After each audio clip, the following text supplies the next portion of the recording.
ఈరోజు వనపర్తి పట్టణ కాంగ్రెస్ కమిటీ ఆధ్వర్యంలో నందీల్స్లో గల కాంగ్రెస్ పార్టీ ఆఫీసులో శ్రీ భారతరత్న మాజీ ప్రధాని రాజీవ్ గాంధీ గారి వర్ధంతిని సందర్భంగా వారికి ఘన నివాళులు అర్పిస్తూ రాజీవ్ గాంధీ గారు తన తల్లిగారైన శ్రీమతి ఇందిరాగాంధీ గారు హత్యకు గురైన నేపథ్యంలో చాలా బాధాకర విషయంలో కూడా దేశం కొరకు ఆయన పిన్న వయసులోనే ప్రధానిగా బాధ్యత చేపట్టడం జరిగింది.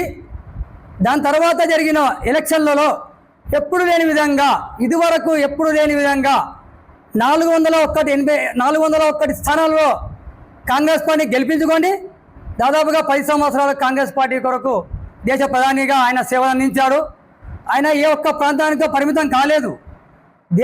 దేశంలో కూడా మరియు అంతర్జాతీయంగా కూడా దేశాన్ని ఒక అగ్రగామి దేశంగా రూపొందించుకోవడానికి ఆయన శక్తి వంచన లేకుండా ప్రతి ఒక్క కార్యక్రమం చేసిన దేశం కొరకు. ఈ నేపథ్యంలోనే మనకు 1991 మే 21న తమిళ తీవ్రవాద చేతిలో హత్యకు గురి చేయబడ్డాడు ఈరోజు. కానీ ఆయన మా మధ్యలో భౌతికంగా లేకపోయినా కానీ రాజీవ్ గాంధీ యొక్క ఆశయాలను ఆయన సంస్కరణను మేము కాంగ్రెస్ పార్టీ కానీ దేశం కానీ ముందుకు తీసుకెళ్తుంది.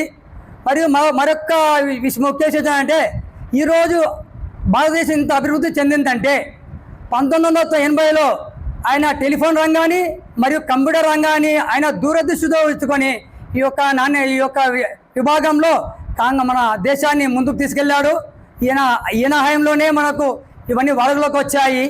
ఈ ఒకటి ఖచ్చితంగా మీరు అందరూ గుర్తుపెట్టుకోవాల్సిన విషయము. ఈ యొక్క మన రాజీవ్ గాంధీ గారిని ఫాదర్ ఆఫ్ ది నేషన్ 1980లో ఫాదర్ ఆఫ్ ది నేషన్ కూడా అంటారు మనకు రాజీవ్ గాంధీ గారిని. అంత సంస్కరణలు చేశారు. వారి యొక్క కుటుంబం తల్లి గారు కానీ నెహ్రూ గాంధీ గాంధీ కానీ రాజీవ్ గాంధీ గారు కానీ దేశం కొరకు వాళ్ళు ఎల్లవేళ కృషి చేస్తూ దేశం కొరకు ప్రాణాలు అర్పించారు.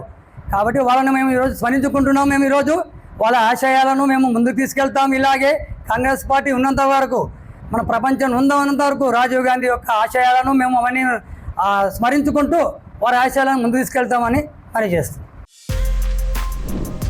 For more videos like this, subscribe Big TV channel.